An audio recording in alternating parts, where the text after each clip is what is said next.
Leon, you're first. What is the most important issue in your precinct? And you have 2 minutes.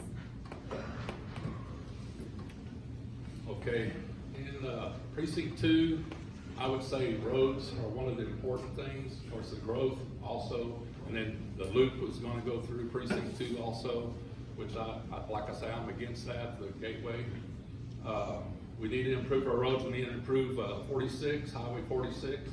Doesn't matter if we grow or not, it needs to be like a 4-lane highway, maybe with a turn lane in the middle, so we can handle the traffic better than we do now.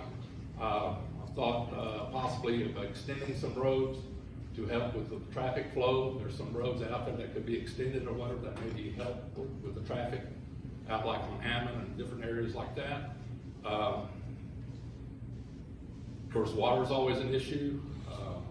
We need to do more with that, with the water. And trying to think of what else.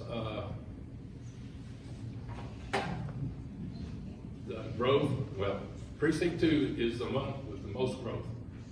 This year when they did the census, precinct 2 had 5,000 more people in that precinct than the next precinct. So they changed the precincts this year because of the census. So lost some to precinct 1 and some to precinct 3. So precinct 2 got a little bit smaller, but that's because of the growth. You can do things like, let's don't fix the road, let's don't do anything, and then maybe people won't come.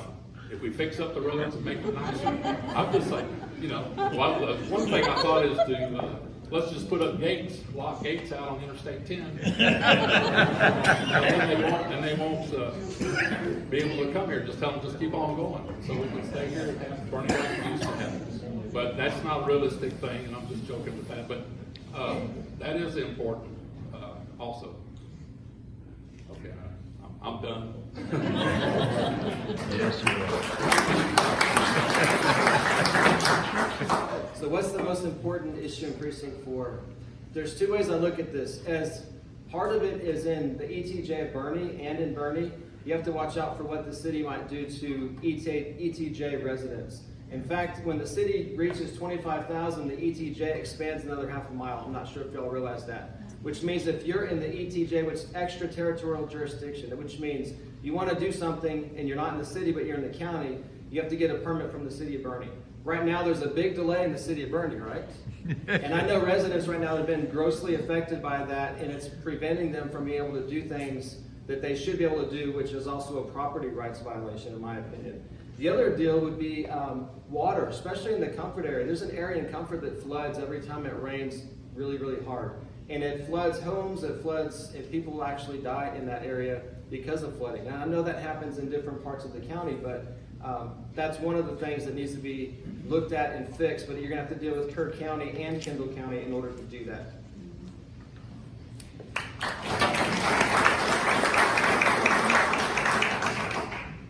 For precinct 4, I'm going to say growth. Right now we are looking at, because this growth is going hand in hand with your water. You've got a subdivision plan for Joshua Creek. You've got 150 houses planned in Comfort by that new OE Lee manufacturing. And then of course now in precinct 4, which is actually city property, is your shoreline park above Bernie Lake, which is going in. All of this growth is coming in. We have no way to sustain it, and we have no way to manage it. Not right now, without our legislature behind us that will give us permission to stop some of these developers or put some brakes on them, put some limits on them. Thank you.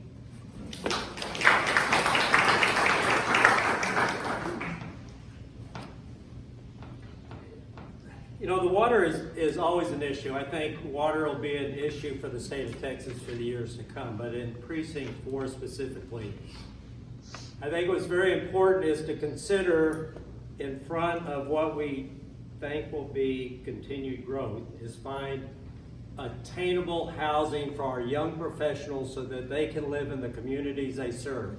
And this includes our school teachers, it includes our public safety officers, it includes our med tech personnel. And if you look at an average household income of two incomes that might sit around $120,000, where can you find a place? Comfort ISD has 6 teachers that are living at the trailer park, and that just tells me that those teachers are looking for a new school district to move to. And so I think one of the great issues within Precinct 4 is how we, I don't want to call it affordable housing, but attainable housing for young families. Thank you.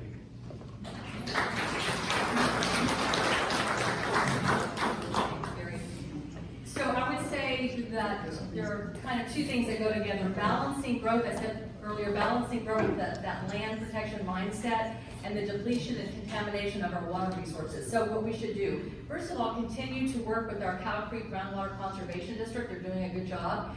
Second, have conversations with landowners. Yes, Texas is a private property state, but the reality is that a lot of landowners don't want to see their land developed. So through constant conversations, we can promote and incentivize land stewardship, conservation easements, land trusts, landowner alliances. This will all help protect our rivers, watersheds, wildlife habitats, and our rural way of life. We need to do a better job of educating about water conservation. There's something called rainwater capture. Kirby and I capture 60,000 gallons of rainwater from our roof on our barn and our house. So that can be done on a smaller scale. Native landscaping and brush control as well. And finally, we need to go back to the legislature for assistance. Those who carried the ball on the Hill Country Priority Groundwater Management Area Protection Bill did a good job, and we'll try again.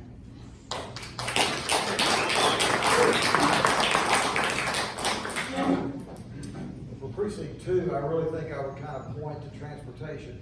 I actually like some of Leon's ideas, but I don't think we get away with it.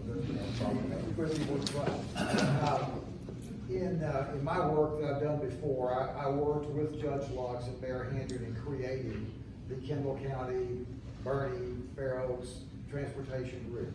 And I like the basic premise that that one worked under, because it said, let's have less consultants and more residents involved in this. And I think that's what you've got to have if you're going to get support for this. You really, really have to do that. I've also worked a lot with TxDOT on 3351, obviously a point near and dear to the hearts of the people in Fair Oaks Ranch. I was serving at that time.